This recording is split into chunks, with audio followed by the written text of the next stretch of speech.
আজ পর্যন্ত যত রকমের আচার খেয়েছি তার মধ্যে পুরনো দিনের আচার সব থেকে বেস্ট, যেগুলো ঠাকুমা মা দিদারা বানাতো।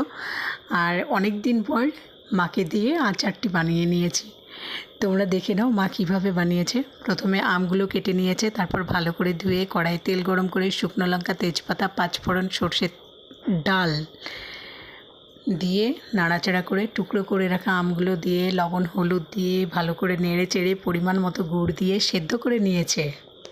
এরপর নামিয়ে নিয়ে টানা 6-7 দিন রোদ্রে রেখে শুকিয়ে নিয়েছে।